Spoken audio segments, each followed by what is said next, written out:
تیار ہو چکا ہے، اس لیے ہمارا حلیم جلدی تیار ہو گیا کیونکہ ہم نے دالیں اور جو وغیرہ پہلے سے بوائل کر کے جو ہے وہ رکھا ہوا تھا، اور ہم نے اس کو پھر گرائنڈ کیا ہے اور آپ کے سامنے ہے۔ اس کا آپ رنگ دیکھیں، وہی رنگ ہے جو کہ دیکھ کے حلیم کا ہوتا ہے، اور یقیناً ذائقہ بھی وہی ہوگا جو کہ دیکھ کے حلیم کا ہوتا ہے، اور چٹپٹا بھی ہوگا۔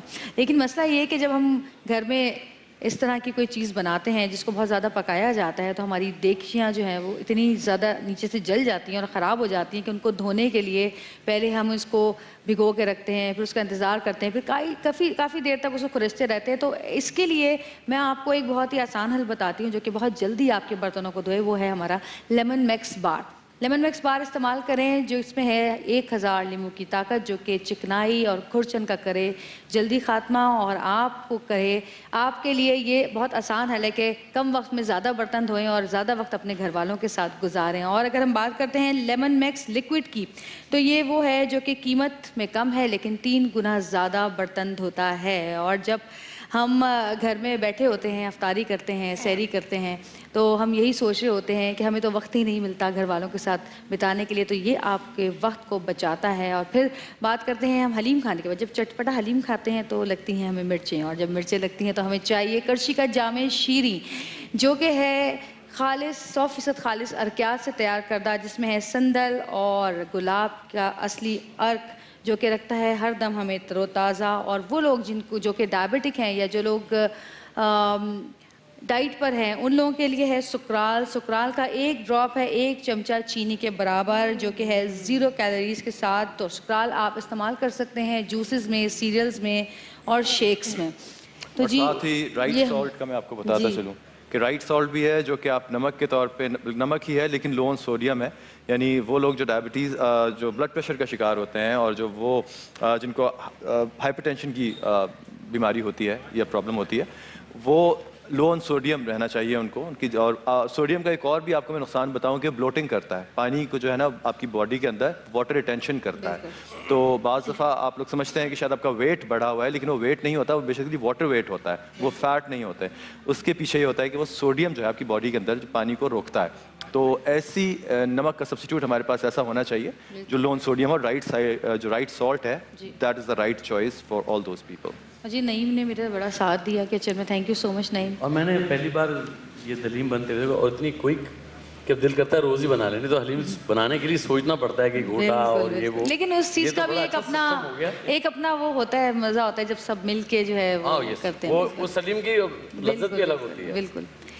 تو اب ہم چاہتے ہیں کہ ہمارا وہ جو ایک ہمارا ماحول چل رہا تھا وہ برقرار رکھا جائے، تو روفی یہ نیا کلام ہے اور یہ ریحان اعظمی صاحب نے لکھا ہے۔ ریحان اعظمی ایک بہت بڑے اہل بیت کے شاعر ہیں، اور انہوں نے بہت اچھا کلام لکھا ہے، اور آج کے عہد کے میرے خیال ہے جو مناسبت سے زیادہ تر نہیں، آج کے عہد کے جو شاعر ہیں جنہوں نے اہل بیت کے بارے میں، ریحان اعظمی کا ایک بہت بلند مقام ہے۔ بالکل کوئی شک نہیں۔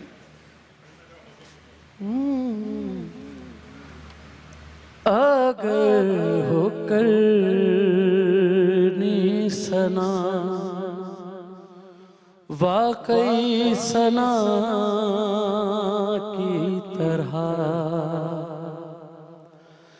اگر ہو کرنی سنا واقعی سنا کی طرح، علی کا ذکر کرو مدح مصطفیٰ کی طرح، اگر ہو کرنی سنا واقعی سنا کی طرح، یہ فرق نوری و خاکی سمجھ میں آئے گا، یہ فرق نوری و خاکی سمجھ میں آئے گا، کبھی رسول کو دیکھو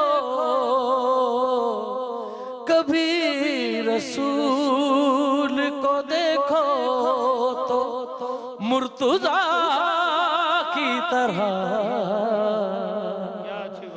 اگر ہو کرنی ثنا واقعی ثنا کی طرح زمانہ دیکھ لے من کن تو کی فضاؤں میں زمانہ دیکھ لے من کن تو کی فضاؤں میں دلوں میں کون مکی ہے دلوں میں کون مکی ہے دلوں میں کون مکی ہو گیا خدا کی طرح اگر ہو کرنی ثنا واقعی ثنا کی طرح. شعر بڑا قابل غور ہے. نبی کے ہاتھوں پہ حیدر بلند اتنے ہوئے نبی کے ہاتھوں پہ حیدر بلند اتنے ہوئے کہ وقت رک گیا میرا کہ وقت رک گیا میرا مصطفیٰ کی طرح اگر ہو کرنی ثنا واقعی ثنا کی طرح ابھی ہے وقت در مصطفیٰ پہ آ جاؤ ابھی ہے وقت در مصطفیٰ پہ آ جاؤ گزر نہ جائے کہیں زندگی گزر نہ جائے کہیں زندگی صدا کی طرح اگر ہو کرنی ثنا واقعی ثنا کی طرح.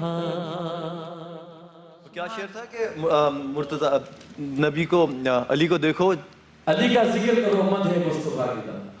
ہاں یہ بڑی خوبصورت حدیث ہے کہ اے علی تیری شان کو نہ سمجھ سکا کوئی سوائے اللہ کے اور میری ذات کے اور اللہ کی ذات کو کوئی نہ سمجھ سکا سوائے تیرے اور میرے اور میری شان کو کوئی نہ سمجھ سکا سوائے علی تیرے اور اللہ کے. تو یہ ایک عجیب سا ٹرائنگل ہے اور ڈیفینیٹلی ہم کہاں سمجھ سکتے ہیں ان کی شان کو. میں چاہتی ہوں کہ ایسی سمام بنا رہے اور صدیق صاحب میں چاہتا ہوں کہ سلام اہل بیت کی بارگاہ میں ماشاءاللہ سلام پیش کریں سبحان اللہ. اور عقیدت اور محبت کا تقاضا تو یہ ہے کہ کھڑے ہو کر ہم ان بسم کی اللہ. بارگاہ میں بسم اللہ سلام پیش کریں سب مل کر. سلطان کربلا کو ہمارا سلام ہو سلطان کربلا کو ہمارا سلام ہو جانان ہمارا سلام ہو امت کے واسطے جو اٹھائی ہنسی خوشی امت کے واسطے جو اٹھائی ہنسی خوشی امت کے ناخدا کو ہمارا سلام ہو سلطان کربلا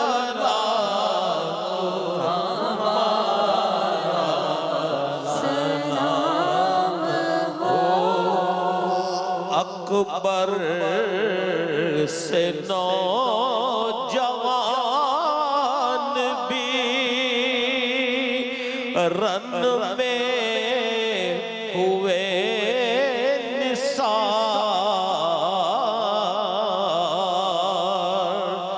اکبر سے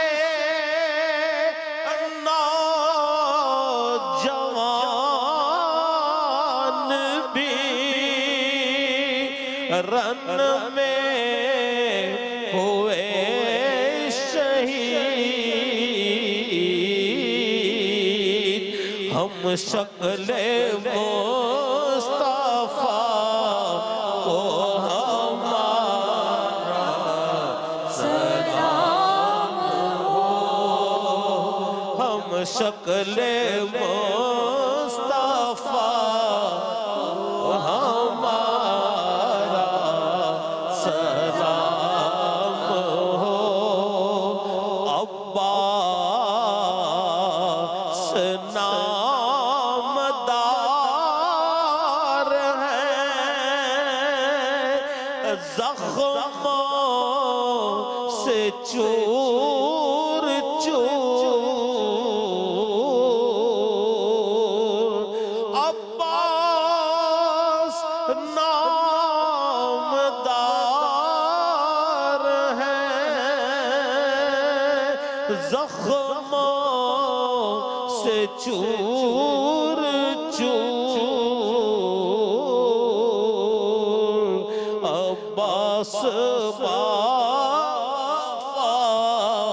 کو ہمارا سلام ہو سلطان کربلا کو ہمارا سلام ہو جانان مصطفیٰ کو ہمارا سلام ہو یا الہی واسطہ آل رسول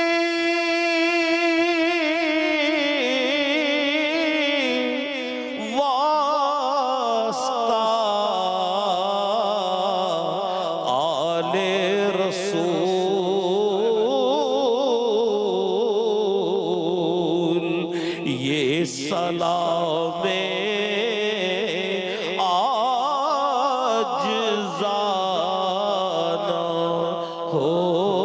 قبول آمین آمین آمین آمین آمین سبحان یا الہی واسطہ آل رسول یہ سلام آجزانہ ہو قبول. یہ آجزانہ سلام صدیق اسماعیل بھائی کی طرف سے ہم سب کی طرف سے آل رسول صلی اللہ علیہ وآلہ وسلم کی خدمت میں پیش کیا گیا. آپ دیکھتے رہیے عہد رمضان. ہم ملتے ہیں ایک چھوٹی سی بریک کے بعد.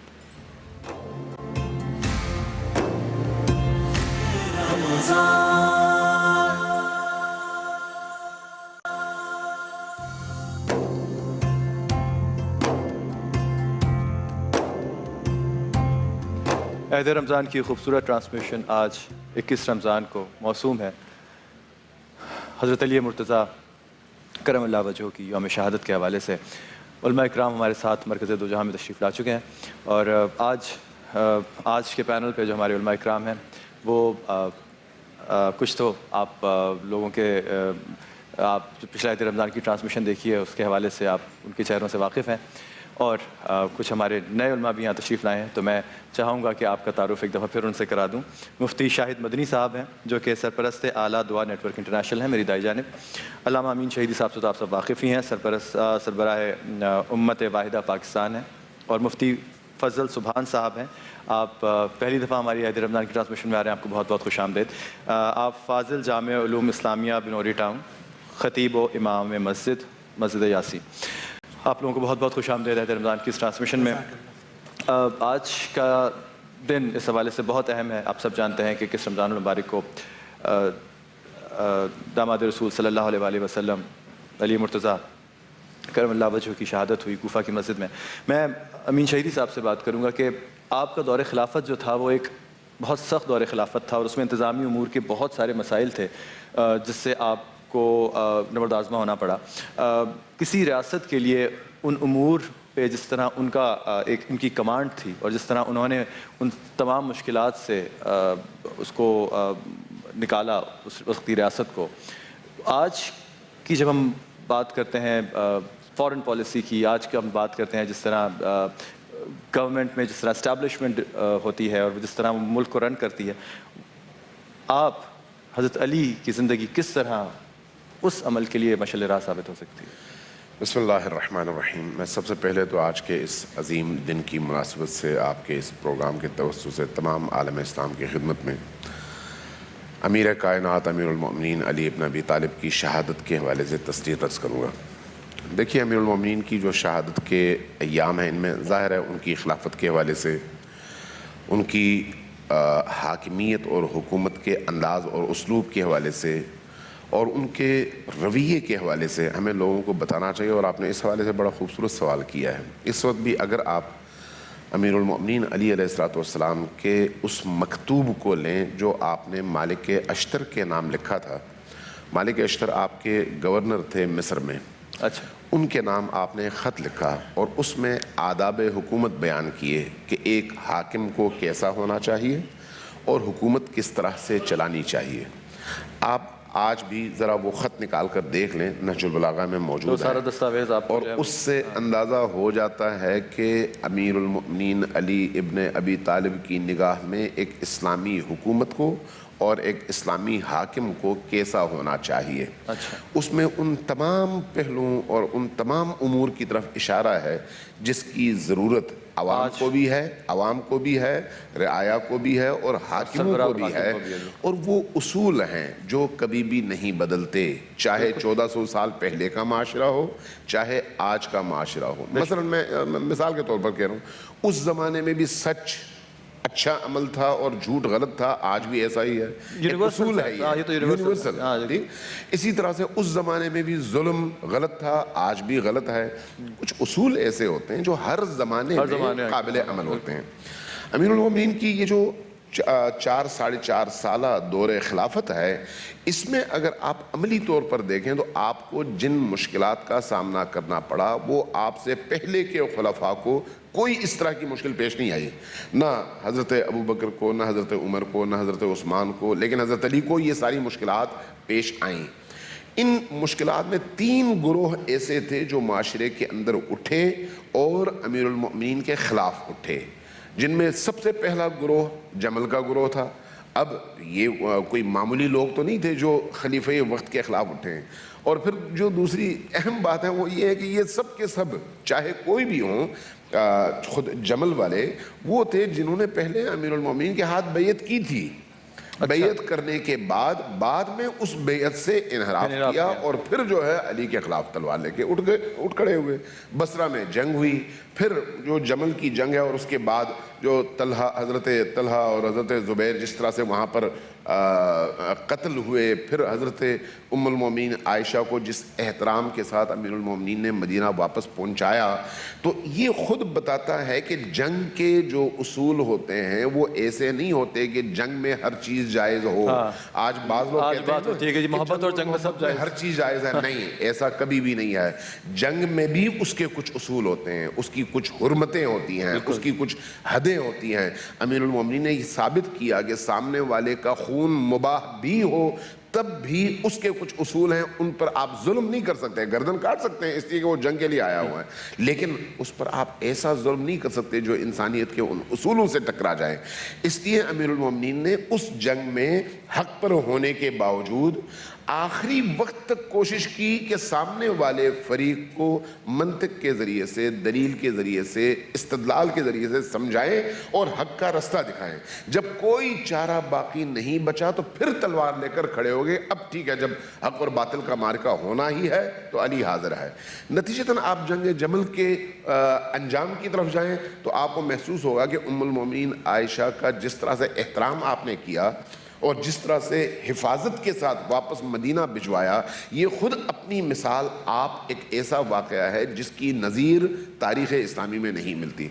دوسرا جو سب سے بڑا معرکہ ہے وہ ہے صفین کی جنگ, جس میں امیر شام اور شامیوں کے ساتھ ہے. شامیوں کے حوالے سے خود رسول کریم کی اس حدیث کو اہل سنت اور اہل تشیع سب نے نقل کیا ہے کہ امیر المومنین کے مقابلے میں جو بھی گروہ تھا جس نے امیر المومنین سے جنگ کی, خلیفہ وقت سے جنگ کی, وہ ظاہر باغی تھا. اب اس کو اجتہادی خطا سمجھیں یا کچھ اور سمجھیں, چونکہ یہ بحثیں ہیں تاریخ میں, لیکن بہرحال یہ ایک ایسا واقعہ ہے جس نے امیر المومنین کی حقانیت کو بھی ثابت کیا اور امیر المومنین سے جنگ کرنے والوں کی خطا کو بھی ثابت کیا. اس جنگ میں بھی آپ یہ دیکھتے ہیں کہ آخری وقت تک آپ نے لوگوں کو سمجھا بجھا کر ہدایت کے رستے پر لانے کی کوشش کی, اور جب کوئی رستہ باقی نہیں بچا تو تب جا کر جنگ کی نوبت آئی. لیکن اس جنگ میں بھی ان تمام اصولوں کی آپ نے پاسداری کی جو کسی جنگ کے حوالے سے اللہ کے احکام کے مطابق ہوتے ہیں. لہٰذا مثلا سامنے والے لشکر کا جب پانی پر قبضہ تھا, انہوں نے پانی بند کیا, لیکن امیر المومنین نے جب قبضہ کیا پانی پر تو پانی بند نہیں کیا. کہا کہ نہیں, پانی ایک فرد بشر کا حق ہے, اس حق سے آپ دشمن کو بھی محروم نہیں کر سکتے. یہ ایک مثال ہے پوری تاریخ کے اندر جس کی آپ کو نظیر نہیں ملتی. اسی طرح سے امیر المومنین کے اس 4 سالہ دور میں تیسری جنگ جو سب سے خطرناک جنگ تھی, ان لوگوں کے ساتھ جنگ تھی جو بظاہر بڑی داڑھیوں والے تھے, جن کے پیشانیوں پر کثرت سجود کی علامت کے طور پر کھالیں ان کی لٹک چکی تھیں, جن کے گھٹنے کثرت سجدہ کی وجہ سے گھٹنے کی پوسٹ جو ہے کھال یہ سخت ہو چکی تھی اور تلواروں سے کاٹ کے پھینکتے تھے, جو دن میں روزے رکھتے تھے, راتوں میں اٹھ کر عبادتیں کرتے تھے, لیکن اپنے وقت کے خلیفہ اور امام کے مقابلے میں کھڑے تھے اور نعرہ تھا لا حکم الا للہ, ہم صرف اللہ کی مانیں گے, کسی اور کی نہیں مانیں گے. جواب میں امیر المومنین کا نعرہ تھا کہ کتنا خوبصورت نعرہ ہے لیکن کتنے باطل ارادے ہیں, کلمت حق یراد بہ الباطل. وہ جو لشکر تھا نہروان کا, جس کو آپ آج خوارج کہتے ہیں, ان میں بھی آپ اگر حقیقتاً دیکھیں تو وہ کوئی کافر تو نہیں تھے, وہ کوئی مشرک تو نہیں تھے, وہ تو اپنے آپ کو موحد سمجھتے تھے, اپنے آپ کو توحید پرست سمجھتے تھے, لیکن فکر میں کجروی تھی, انحرافات تھے, حق کو پہچاننے میں غلطیاں تھیں. اس لیے وہ اپنے وقت کے امام کے مقابلے میں اس نعرے کے ساتھ آئے, لیکن اس نعرے کے باوجود امیر المؤمنین نے ان کو سمجھانے بجھانے کی جو کوششیں کی, اس میں یعنی آپ نے نہ صرف جنگ میں پہل نہیں کی بلکہ جنگ کو ٹالنے کی بھرپور کوشش کی. یہاں تک کہ 12,000 خوارج میں سے 8,000 کو سمجھا بجھا کے اس طرف لے آئے, ہدایت ان کو ملی. جو باقی 4,000 بالکل کھڑے ہو گئے کہ ہم نے یا مرنا ہے یا مارنا ہے, ان کے ساتھ جنگ کی اور ان کو صفحے ہستی سے مٹا دیا. لیکن وہاں پر بھی جو حقوق انسانی ہوتے ہیں ان کا بھرپور طور پر خیال رکھا. جب آپ مجموعی طور پر اس پورے واقعے کو دیکھتے ہیں تو محسوس کرتے ہیں کہ علی جو پہلے دن کہتے تھے وہی آخری دن بھی انہوں نے کر کے دکھایا, اور امیر المؤمنین کی جو سب سے بڑی اور نمایاں خوبی تھی اس حوالے سے وہ عدل اور انصاف کا بول بالا کرنا ہے. بالکل. ہمارے ساتھ مفتی شاہد مدنی صاحب بھی ہیں اور مفتی فضل سبحان صاحب بھی ہیں. ہم چاہیں گے کہ جناب علی کرم اللہ وجہہ کی زندگی پہ, ان کی زندگی کے مختلف پہلوؤں پہ ہم روشنی ڈالیں, لیکن ایک چھوٹی سی بریک کے بعد ہم چلتے ہیں اس بریک کی جانب. واپس آئیے, دیکھتے رہیے عہد رمضان. اس گفتگو کا سلسلہ ہم وہیں سے شروع کریں گے جہاں سے جوڑ.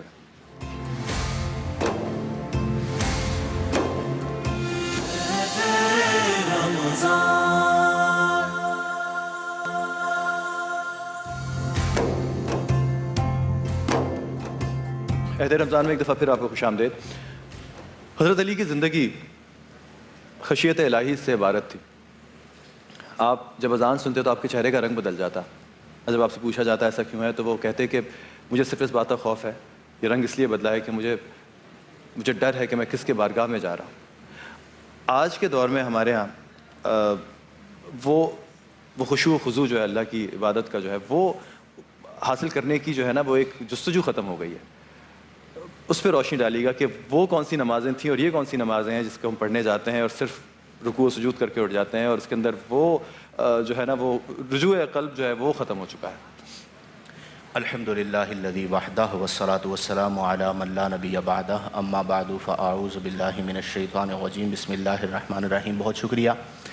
ایک اہم دن مولا کائنات اور اقلیم ولایت کے شہنشاہ حضرت مولا علی کرم اللہ تعالی وجہہ الکریم کی یوم شہادت کی مناسبت سے، خشیت کا معنی ہوتا ہے ڈرنا، اور آپ کو معرفت جتنی زیادہ ہوگی یعنی جانتے جتنے زیادہ ہوں گے ڈر اتنا زیادہ ہوگا۔ بے شک۔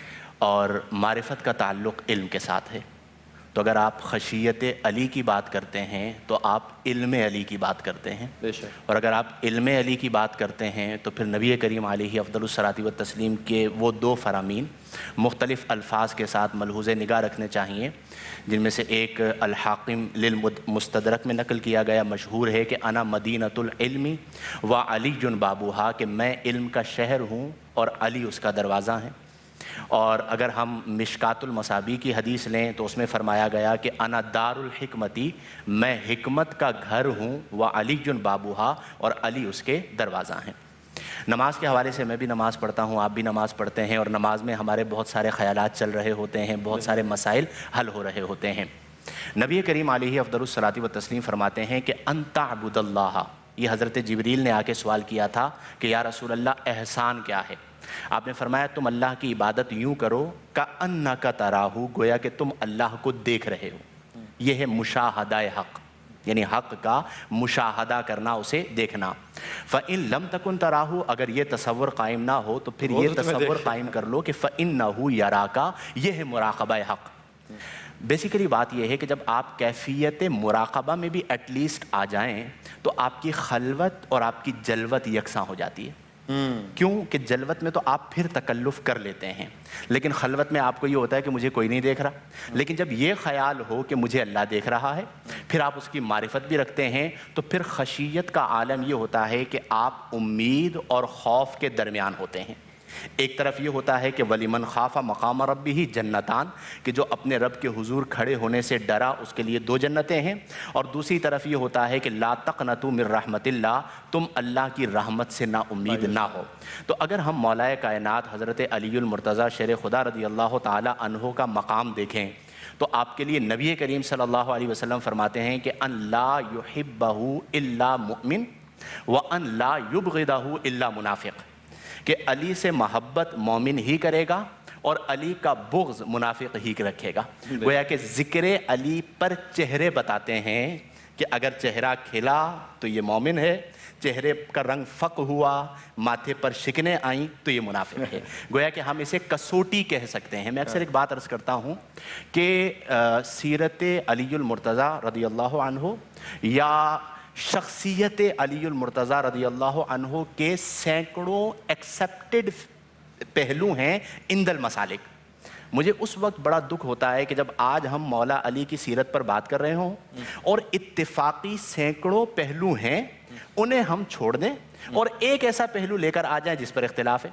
آپ نے جو جام شہادت نوش کیا وہ کس لیے کیا؟ تاکہ امت میں وحدت قائم ہو، امت میں اتفاق قائم ہو۔ تو جب پیغام جائے عند المسالک تو وہ بھی اتفاقی جانا چاہیے کہ مولا کائنات وہ ہیں جنہوں نے ساری زندگی عبادت میں بسر کی، مولا کائنات وہ ہیں جن کی محبت کسوٹی ہے ایمان کی، مولا کائنات وہ ہیں کہ عقد مواخات کے وقت جب نبی کریم صلی اللہ علیہ وسلم نے ایک مہاجر صحابی کا دست مبارک پکڑا، ایک انصاری صحابی کا دست مبارک پکڑا، اور آپ دونوں بھائی بھائی ہیں، اور جب حضرت علی رضی اللہ عنہ آپ دیدہ آنکھوں کے ساتھ حاضر ہوئے کہ یا رسول اللہ آپ نے مجھے کسی کا بھائی نہیں بنایا، تو نبی کریم صلی اللہ علیہ وسلم نے آپ کے دست مبارک کو پکڑ کر کہا کہ انت اخی فی الدنیا والآخرہ، اے علی تم کیوں پریشان ہوتے ہو، تم یہاں پر بھی میرے بھائی ہو، وہاں پر بھی میرے بھائی ہو، دنیا میں بھی میرے بھائی ہو، آخرت میں بھی میرے بھائی ہو۔